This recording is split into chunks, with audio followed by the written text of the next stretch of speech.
حضرات السلام علیکم ورحمۃ اللہ وبرکاتہ۔ وعلیکم السلام ورحمۃ اللہ وبرکاتہ۔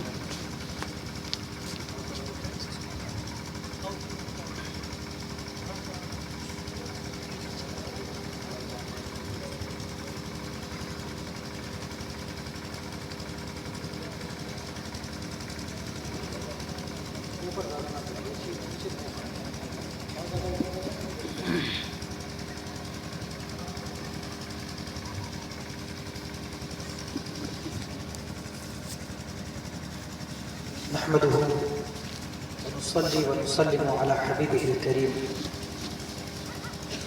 أما بعد فأعوذ بالله من الشيطان الرجيم، بسم الله الرحمن الرحيم، ألا إن أولياء الله لا خوف عليهم ولا هم يحزنون الذين آمنوا وكانوا يتقون۔ صدق الله العظيم وصدق رسوله النبي الأمين المتين الكريم، ونحن على ذلك لمن الشاهدين والشاكرين، والحمد لله رب العالمين۔ محترم حضرات، اس سے پہلے کہ میں کچھ عرض کروں، مناسب سمجھتا ہوں کہ آئیے ہم تمامی حضرات مل کر کے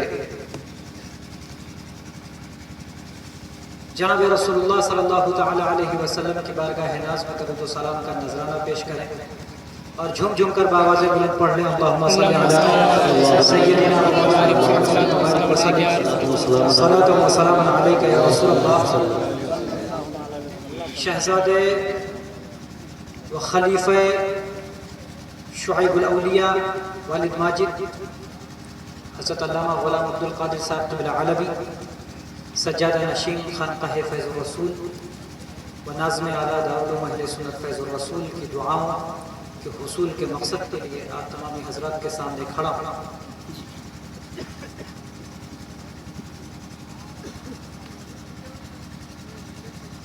میں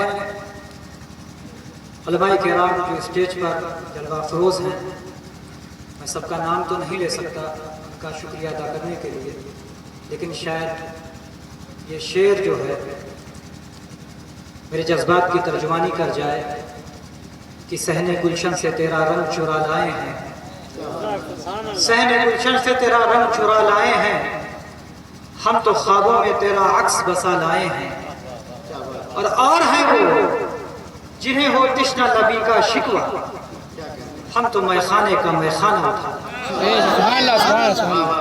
ہم تو میخانے کا میخانہ اٹھا لائے ہیں، اور مبارکباد کے مستحق ہیں فدائے خانوادہ حضور شعیب الاولیاء علی جناب سلیم انصاری صاحب اور ان کے صاحبزادے اور ان کے پورے خانوادے کے لوگ کہ انہوں نے ان دو عظیم بزرگوں کی شان میں خراج عقیدت پیش کرنے کے لیے ایک ماحول بنایا۔ اللہ تبارک و تعالیٰ انہیں جزائے خیر عطا فرمائے، آمین آمین، اور ہم سب کو ان اولیاء کرام کے فیوز و برکات سے مالا مال فرمائے، آمین۔ ایک مرتبہ اور درود پاک پڑھنے پھر میں اپنی بات کو شروع کرتا ہوں۔ اللہم صلی علی سیدنا مولانا محمد مبارک وسلم صلاۃ و سلام علیک یا رسول اللہ۔ آئیے ہم خود کو مصروف ثنا خوانی کریں، آئیے ہم خود کو مصروف ثنا خوانی کریں، مغفرت کے واسطے محشر میں آسانی کریں، مغفرت کے واسطے محشر میں آسانی کریں، اور یا رسول اللہ علیہ السلام آپ کا در ہے وہ در جس در کا رتبہ کیا کہتے ہیں، آپ کا در ہے وہ در جس در کا رتبہ کیا کہوں، یعنی وہ در جس کی خود جبریل دربانی کرے، یعنی وہ در جس کی خود جبریل دربانی کرے، اور رتبہ شاہ امم، رتبہ شاہ امم کیسے کوئی سمجھا سکے، رتبہ شاہ امم کیسے کوئی سمجھا سکے، جبکہ اس در کے گدا عالم میں سلطانی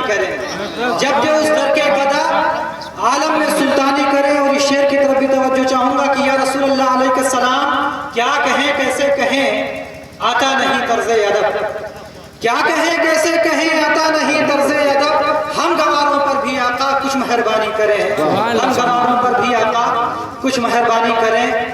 آئیے ایک مرتبہ اور نبی اور آل نبی پر جھوم جھوم کر بابا بلند درود پاک پڑھ لیں۔ اللہم صلی علی سیدنا محمد وآلہ وسلم صلاۃ و سلام علیہ۔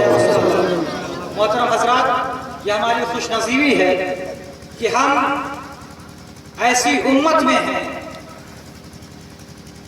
ایسی نبی کی امت ہے جس نبی کو اللہ تبارک و تعالیٰ نے نبی رحمت کا لقب عطا فرمایا۔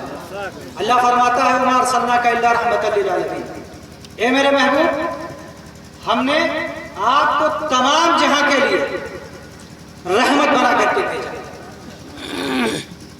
یہی وجہ ہے کہ اس امت پر کبھی اجتماعی عذاب نہ آئے، کیونکہ یہ امت جناب رسول اللہ صلی اللہ علیہ وسلم کے شامیان رحمت کرے۔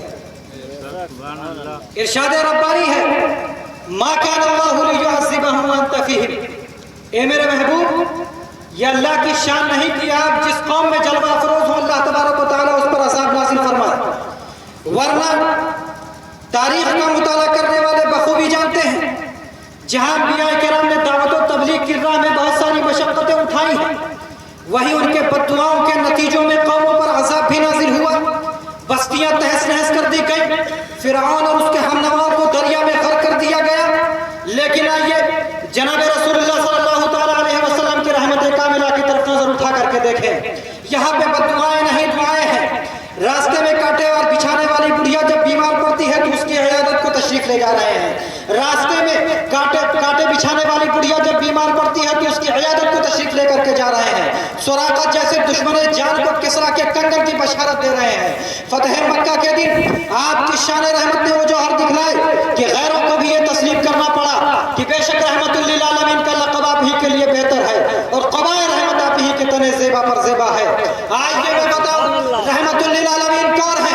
رحمت للعالمین وہ ہے جنہوں نے عداوت کرنے والے دشمنوں کے ساتھ، عبادت سے روکنے والے دشمنوں کے ساتھ انتقامی کارروائی کرنے سے صحابہ کرام کو روک دیا، اور یہ آئے اس عالم میں جب صحابہ کرام جذبہ انتقام سے سرشار نہایت خوش نظر آ رہے تھے اور اس پوزیشن میں تھے کہ انتقامی کارروائی کر سکیں، لیکن سرکار دو عالم صلی اللہ علیہ وسلم نے انہیں منع کروا دیا۔ فتح مکہ کی تاریخ پر ایک نظر ڈالیے، آج اللہ تبارک و تعالیٰ نے نکالے ہوئے لوگوں کو ان کے آبائی وطن میں بحیثیت فاتح لوٹا دیا ہے۔ عین اس عالم میں جب صحابہ کرام جذبہ انتقام سے سرشار نہایت خوش نظر آ رہے تھے، بطور مشورہ سید عالم صلی اللہ علیہ وسلم نے ارشاد فرمایا قیدیوں کے ساتھ کیا سلوک کیا جائے۔ حضرت عمر رضی اللہ تعالیٰ عنہ موجود دیگر صحابہ کی نمائندگی کرتے ہوئے ارشاد فرماتے ہیں یا رسول اللہ الیوم یوم المرحمہ، یا رسول اللہ آج تو خوریزے کا دن ہے، آج تو انتقام لینے کا دن ہے، لیکن قربان جاتے آقا رحمت پر جنہوں نے فلسفہ رحمت کی مزید تشریح کرتے ہوئے فرمایا الیوم یوم المرحمہ، الیوم یوم المرحمہ، آج تو رحمت کرنے کا دن ہے، یعنی قادر ہو کر کے چھوڑ دینا، انتقام نہ لینا، قابض ہو کر کے چھوڑ دینا، قادر ہو کر کے انتقام نہ لینا ہی صحیح معنوں میں رحمت ہے۔ فرعون جیسے مشرک کے لیے دریائے نیل میں غرقاب ہونے کی دعا یہ موسمی دستور ہے، اور حضرت امیر حمزہ جیسے شفیق چچا کا کلیجہ چبانے والی عورت کے شوہر کو معاف کر دینا کہ محمد سبحان اللہ، ہماری تکبیر، اللہ ہماری رسالت، ہماری اہل سنت زندہ باد۔ تو میرا یہ پیغام ان تبلیغ کرنے والے ملاؤں تک پہنچ جائے کہ تمہاری بقا اس روئے زمین پر تمہاری کوشش و تبلیغ کا نتیجہ نہیں بلکہ میرے نبی کی رحمت کا نتیجہ ہے۔ اعلیٰ حضرت کا ہی خوب فرماتے ہیں نجلی تجھ کو اس نے مہلت دی کی اس عالم میں ہے، کافر و مرتد پہ بھی رحمت رسول اللہ، سبحان اللہ، سبحان اللہ، سبحان کافر و اللہ۔ مرتد پہ بھی رحمت رسول اللہ کی۔ تو یہ ہے وہ امت، اور اسی امت کی ایک عظیم الشان جماعت ہے جس کو ہم اولیاء کرام کے نام سے جانتے ہیں۔ بے شک یہ اولیاء کرام ہیں کون؟ ان کو جاننا ہے تو آئیے حدیث شریف کی طرف نظر ڈالتے ہیں۔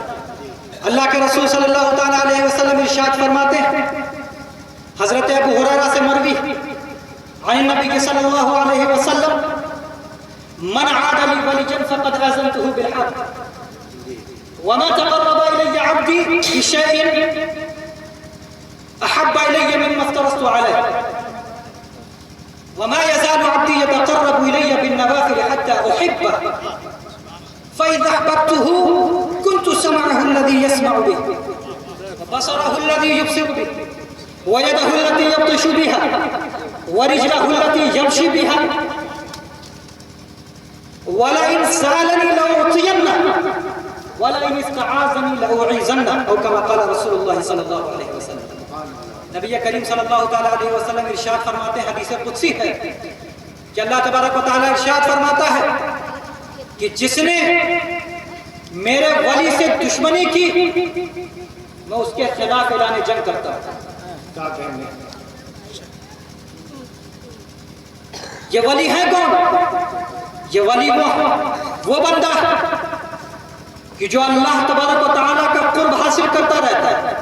یہ قرب کیسے حاصل کرتا ہے؟ ڈھولک بجا کر کے نہیں، دھنگڑائی کر کے نہیں، بلکہ ان اعمال کے ذریعے جو اللہ تبارک و تعالیٰ کو سب سے زیادہ محبوب، یعنی ان فرائض کے ذریعے، ان فرائض کو ادا کر کے اللہ تبارک و تعالیٰ کا قرب حاصل کرتا رہتا ہے، اور اس کے بعد نوافل کے ذریعے قرب حاصل کرتا رہتا ہے، یہاں تک کہ اس اسٹیج پر پہنچ جاتا ہے کہ اللہ تبارک و تعالیٰ اس کا ہاتھ ہو جاتا ہے، اللہ تبارک و تعالیٰ اس کا پیر ہو جاتا ہے جس سے وہ چلتا ہے. اس نگاہوں میں اللہ تبارک و تعالیٰ وہ تصرف عطا فرما دیتا ہے جس سے وہ دیکھتا ہے، اور اللہ تبارک و تعالیٰ سے جب وہ مدد چاہتا ہے تو اللہ تبارک و تعالیٰ اسے مدد دیتا ہے. یہ ہے وہ قوم جس کی جماعت میں سے جن کو اولیاء کرام کہا جاتا ہے، جن کو اللہ کا ولی کہا جاتا ہے، جب یہ خدائی طاقتیں ان کے ہاتھوں سے معرض وجود میں آنے لگتی ہیں تو کچھ بداندیش نگاہوں کو یہ دھوکہ ہونے لگتا ہے کہ شاید شرک ہو رہا ہے.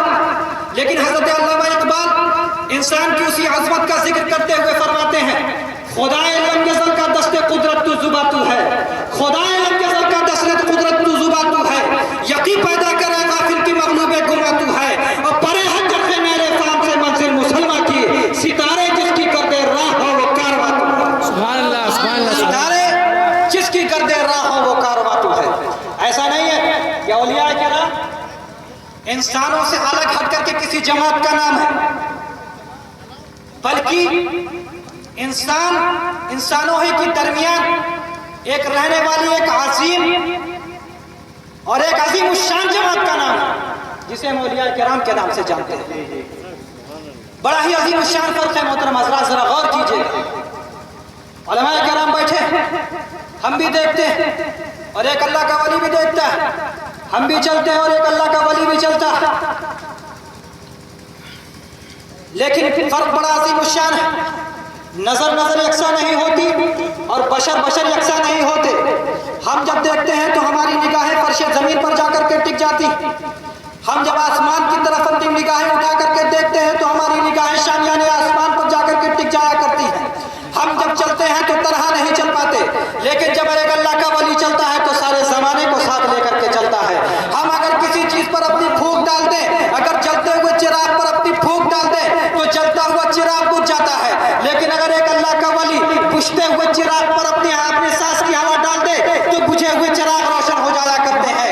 علامہ اقبال کیا ہی فرماتے ہیں، جلا سکتی ہے شمع کشتہ کو موجے نفس ان کی، الہی کیا چھپا ہوتا ہے اہل دل کے سینوں میں. زندہ باد. الہی کیا چھپا ہوتا ہے اہل دل کے سینوں میں.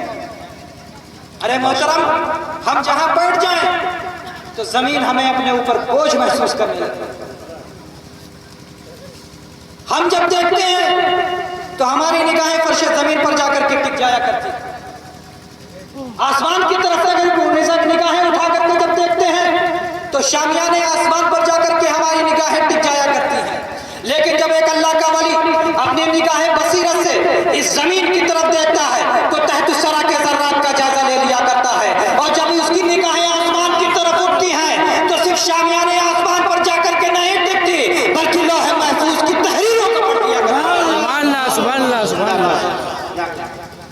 محترم ہم اگر کہیں چلے جائیں تو ہمیں کوئی پوچھنے والا نہیں. ہم جہاں بیٹھ جائیں تو زمین ہمیں اپنے اوپر بوجھ محسوس کرنے لگتی ہے. لیکن ایک اللہ کا ولی اگر کہیں پہنچ جائے تو گاؤں والے خوش ہو جاتے ہیں. جس شہر میں چلے جائیں وہاں برکتوں کا نزول ہونے لگتا ہے.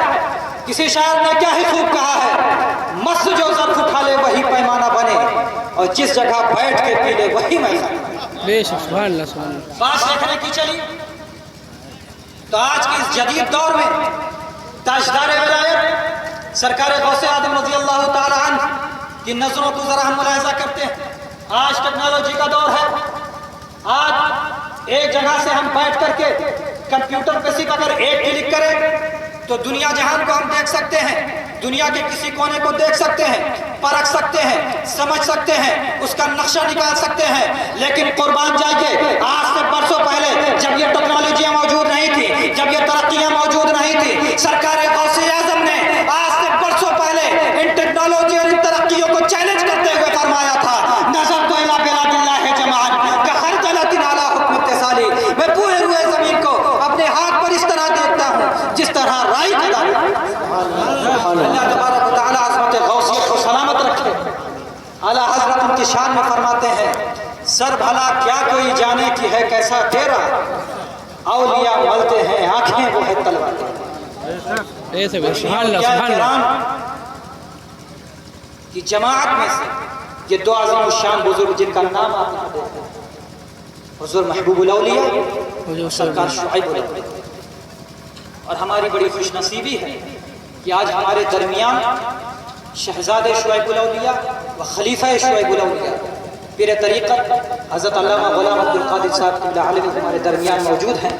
انشاءاللہ تھوڑی دیر کے بعد آپ ان کے خطاب نایاب سے مستفید ہوں گے. بس میں حضور شعیب الاولیاء کے حوالے سے ایک بات عرض کرتا چلوں. یوں تو سرکار شعیب الاولیاء کی کرامتیں بہت ہیں, لیکن میں سمجھتا ہوں کہ دو کرامتیں ایسی ہیں جو میں نے صرف سرکار شعیب الاولیاء کی بنیاد رکھی, جو آج بھی خانقاہ فیض الرسول میں موجود ہے. اس کو غور سے سنیں کہ ایسی مسجد صرف ہندوستان ہی نہیں پوری دنیا میں میرے علم میں ابھی تک نہیں. اس مسجد کی خصوصیت یہ ہے کہ حضور شعیب الاولیاء علیہ الرحمت و رضوان نے اس مسجد کو بنوانے کے لیے جن مستریوں کا انتخاب کیا تھا وہ سب کے سب مسلمان تھے, 5 وقتہ نمازی تھے, اور باوضو ہو کر کے ایک ایک ہی کلمہ پر کر کے رکھے گئے. سبحان اللہ سبحان اللہ. ہے کوئی ایسی مسجد پوری دنیا میں ذرا بتائیے. ایسی مسجد میرے علم میں کہیں نہیں. اور دوسری, اور اسی مسجد سے منسلک ایک ادارہ قائم فرمایا جس کو دارالعلوم اہل سنت فیض الرسول کے نام سے آپ لوگ جانتے ہیں. یہ ادارہ اس نے کیا کیا, اس کی تبلیغی سرگرمیاں کیا تھی, تعلیمی سرگرمیاں کیا تھی, تدریسی سرگرمیاں کیا تھی, اس کو مجھے چندہ بتانے کی ضرورت نہیں. کہ ہمارے فارغین اور جو بھی برو شریف کو جانتا ہے وہ خوب اچھی طریقے سے اس بات کو سمجھتا ہے کہ فیض الرسول صرف ایسے ہی فیض الرسول نہیں ہے, بلکہ حضور مفتی اعظم ہند نے کہا تھا کہ فیض الرسول پہنچ کر کے اور سرکار شعیب الاولیاء علیہ الرحمت و رضوان کے اس زمانے کو پا کر کے میں نے دیکھا, اس فیض الرسول کو جب میں نے دیکھا تو پتا چلا کہ یہ واقعی فیض رسول صلی اللہ علیہ وسلم.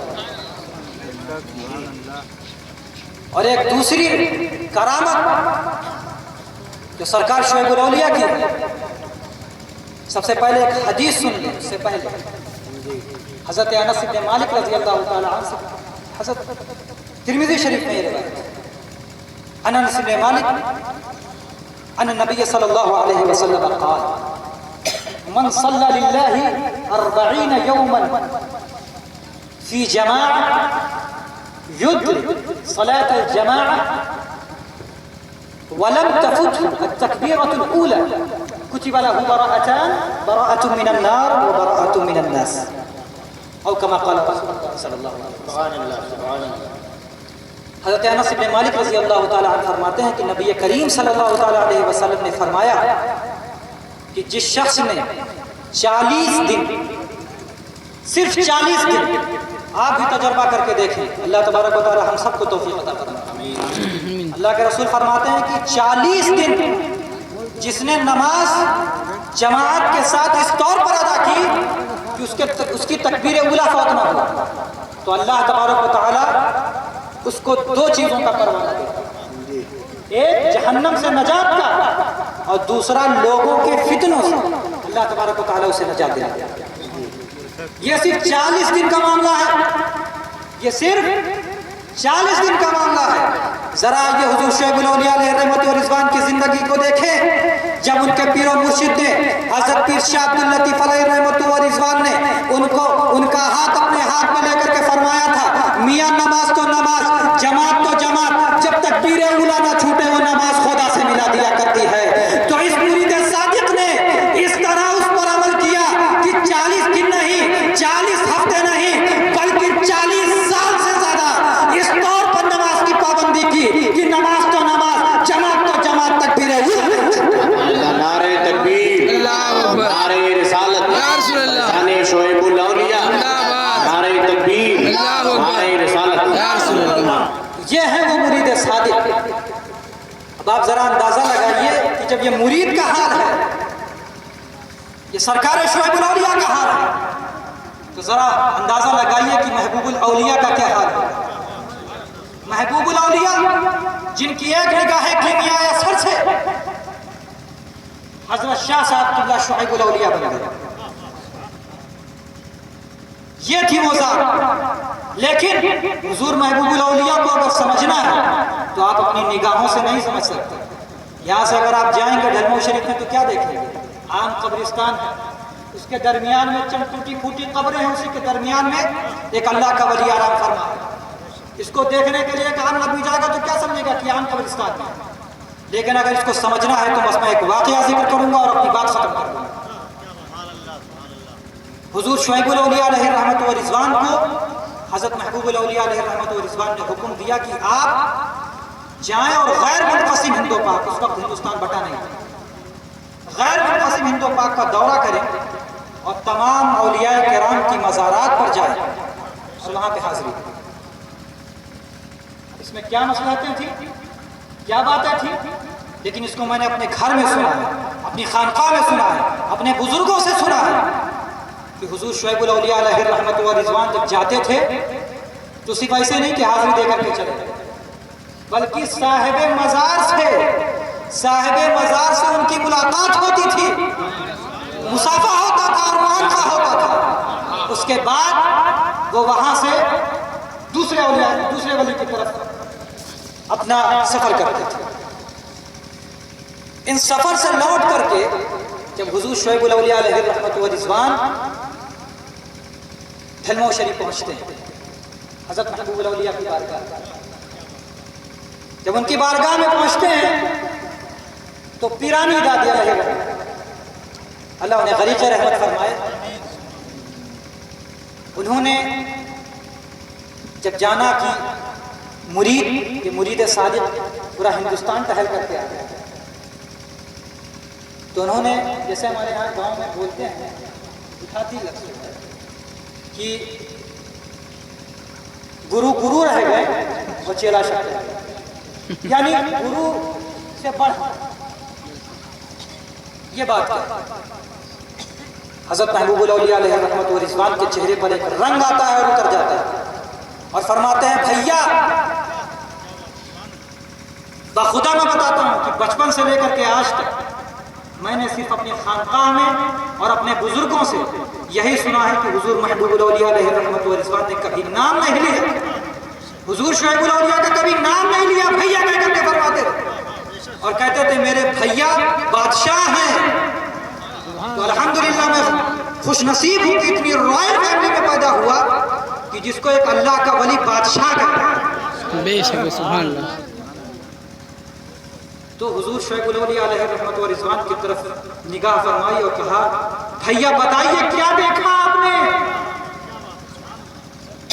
کیا دیکھا یہ بتائیے. حضور شعیب الاولیاء علیہ رحمت و رضوان نے فرمایا کہ سرکار میں نے ان اولیاء کرام سے ملاقات کی اور ان کو اپنی نگاہوں سے دیکھا اور ساتھ ساتھ آپ کی بھی ان کے ساتھ زیارت ہوئی. موجود ہیں ڈھلواؤں میں, دکھائی پڑ رہے ہیں اولیاء کرام کے ساتھ. تو اسی لیے میں کہتا ہوں شعیب الاولیاء کو سمجھنا ہے تو نگہ شعیب الاولیاء کی ضرورت ہے. کوئی عام آدمی ان کو نہیں سمجھ سکتا. تو یہ تھی وہ ذات. اور آج کل ایک بڑی عجیب سی فکر پھیلائی جا رہی ہے. اللہ تبارک و تعالیٰ ان لوگوں کو ہدایت دے, ان کو ہدایت دے. میں ان کے لیے کوئی بدعا نہیں کرتا, میں کہتا ہوں اللہ ان کو ہدایت دے. کچھ لوگ یہ سمجھتے ہیں کہ بغیر یار علوی ہوئے ہی ہم محبوب ہوتے ہیں. یہ ایک عجیب سا چسکا چڑھا ہوا ہے اور اللہ جانے یہ مبلغین کہاں سے کرتے ہیں. میں سمجھتا ہوں کہ صرف ایک ذات ایسی تھی جو صرف محبوبی تھی یار علوی, وہ تھی حضور شعیب الاولیاء علیہ الرحمن. کیونکہ حضور شعیب الاولیاء علیہ الرحمن تنہا خلیفہ حضور محبوب الاولیاء, ان کے اور کسی خلیفہ کو نہیں جاتا, میں نے نہیں سنا. یہ وہ تنہا خلیفہ حضور شعیب الاولیاء, حضور شعیب الاولیاء موجود ہیں. حضرت نے خلافت ان کو دے دی. حضرت پیر صاحب قبلہ علیہ الرحمہ موجود تھے. اس وقت خلافت ان کو نہیں ملی, اس وقت خلافت ان کو نہیں ملی. جب خلافت کا وقت آیا تو حضور شعیب الاولیاء علیہ الرحمۃ والرضوان نے ان کو خلافت عطا کی. یہ وہ جو سرمایہ تھا جو حضور محبوب الاولیاء سے ملا تھا اور وہ جو فیضان جاری ہوا تھا وہ اس راستے سے حضرت پیر صاحب کو منتقل ہوا. تو مجھے کہہ لینے دیجیے کہ اس روئے زمین پر اب اگر کوئی بھی محبوبی ہوگا تو وہ واسطہ شعیب الاولیاء ہوگا. شعیب الاولیاء کو بیچ سے ہٹا کر کے کوئی محبوبی نہیں ہو سکتا. اگر محبوبی ہونا ہے تو پہلے یا علوی ہونا پڑا. تو اس لیے میں کہتا ہوں کہ اگر یہ بندر بانٹ ان کو ہٹائیے, ان کو لائیے, ان کو کیجیے, یقین جانیے ان دونوں بزرگوں کی روح کو آپ تسکین نہیں پہنچائیں. ان دونوں بزرگوں کی روح کبھی خوش نہیں ہوگی, کیونکہ جب انہوں نے اپنی زندگی میں یہ کام نہیں کیا تھا. اور کون ہوتا ہے یہ بندر بانٹ کرنے والا؟ یہ ولایت ہے, یہ کوئی پراپرٹی نہیں ہے کہ ہم نے آپ کو لکھ دیا, آپ نے ہم کو لکھ دیا. اس کے لیے ظرف تیار کیا جاتا ہے. جب اس لائق ہو جاتے ہیں تب جا کر کے وہ ولایت عطا کی جاتی ہے. حضرت نظام الدین بلخی کا ایک واقعہ ہے. ابھی کچھ دن پہلے میرے طریقت حضرت اللہ القادری صاحب سجادہ آستانہ یار علویہ جو بیان کر رہے ہیں. حضرت نظام الدین بلخی مخدوم بہار کے پاس, کہاں بلخ اور کہاں بہار, اور وہاں پر آئے چلتے تھے اور پہنچ کر کے فرمایا حضور مجھے مرید کر. اچھا تو اولیاء کرام کا معاملہ تو کچھ اور ہوتا ہے. آج کل تو ایسے پیر ہیں جو ڈھونڈتے رہتے ہیں کہ کہیں ہم کو مرید مل جائے, اللہ مرید کر لے جاتے ہیں. وہ حضرت مخدوم انہوں نے کہا ٹھیک ہے مرید کروں گا لیکن ایک شرط ہے.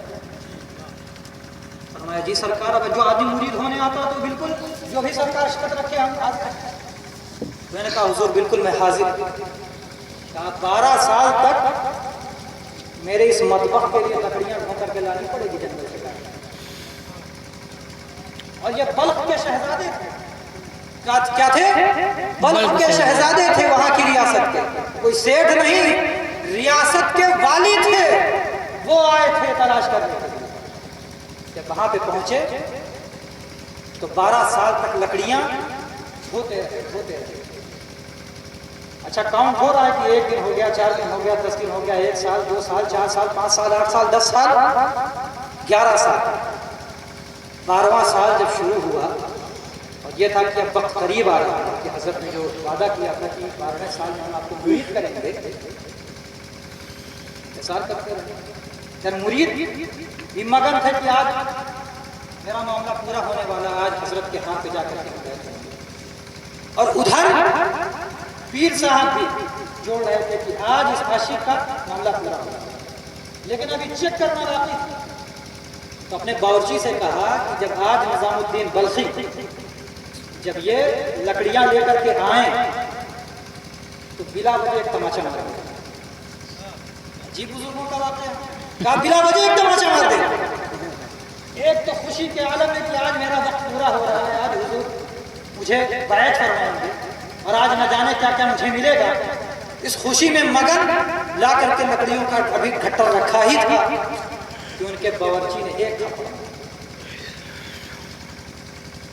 اور حضرت نظام الدین بلخی کے بارے میں کہا تھا انہوں نے کہ جو نظام الدین بلخی کہیں گے آ کر کے مجھے بیان کرنا، اپنے باورچی سے کہا۔ حضرت مخدوم بہار نے کہا کہ جو یہ کہیں گے وہ آ کر کے پھر مجھے بیان کرنا۔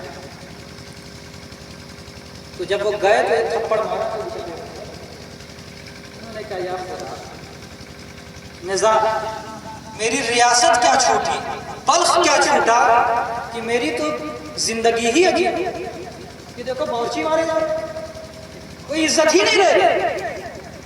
ہائے رے میرا بلخ، اتنا فرمانا چلے۔ وقت قریب آیا تو باورچی نے جا کر کے بتایا، حضرت ابھی وہ کہہ رہے تھے کہ بلخ کے بارے میں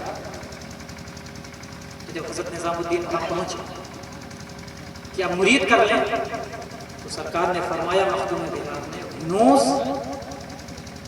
بوئے بلخ میں ابھی تک بلخ کی جو بو ہے وہ ابھی گئی نہیں ہے، ابھی بھی تمہارے اندر وہ بادشاہیت وہ آکڑ باقی ہے۔ اتنا سننا تھا کہ پریشان ہو گئے اور کہا صرف امتحان کا کہ اس کو لے جاؤ اور خانقاہ سے باہر کر دو۔ کہتا ہے کہ بلخ کی ریاست کیا چھوڑی کہ میری زندگی برباد ہو، لے جاؤ اسے خانقاہ سے باہر کر دو۔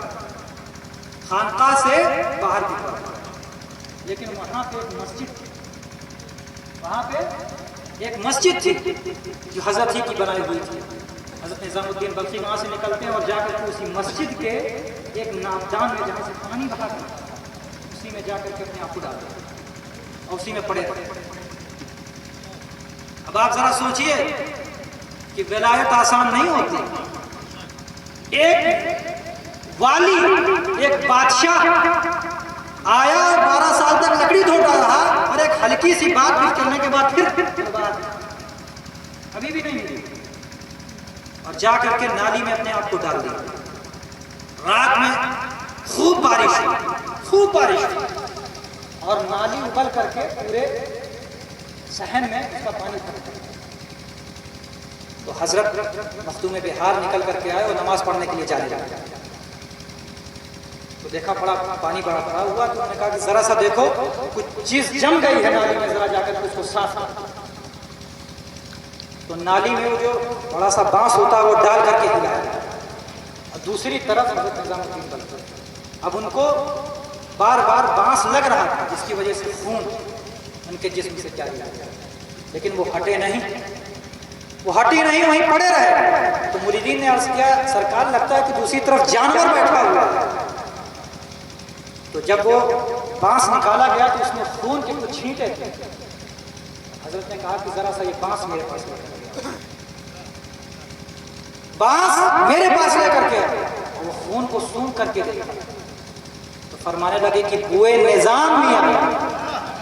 سبحان اللہ سبحان اللہ، کہنے لگے بوئے نظام میں آیا، اس میں تو میرے نظام کی بو آ رہی ہے، اس کو لے کر کے۔ یعنی وہ خانقاہ چھوڑ کے گئے نہیں، اس ولی کا در پکڑے رکھے، اور جب حضرت لے کر کے آئے تو بالکل مستانہ وار وہ جھومتے ہوئے پہنچے اور ان کے قدموں میں گرنے لگے۔ حضرت مخدوم بہار نے ان کو اپنے سینے سے لگایا اور کہا میرے لخت جگر تمہاری جگہ یہاں نہیں، سبحان اللہ سبحان اللہ۔ اور در حقیقت تمہارے لیے وہ ظرف تیار کرنا تھا، تمہارے لیے وہ ظرف تیار کرنا تھا کہ جس میں اس چیز کو ٹرانسفر کیا تھا۔ سمجھ ابھی وہ بلخ کی بو جب تک تمہارے اندر موجود تھی تمہارے لیے تو میں نے پہلے ہی سوچ لیا تھا کہ تم کو ملنی ہے یہ چیز، لیکن امتحان ضرور ہے۔ اور پھر اس کے بعد اجازت و خلافت اور ولایت سے نوازا حضرت مخدوم بہار نے حضرت نظام الدین بلخی کو، اور آج بھی ان کے بغل میں وہ آرام فرما ہے۔ تو کہنے کا مطلب یہ ہے کہ اولیاء کرام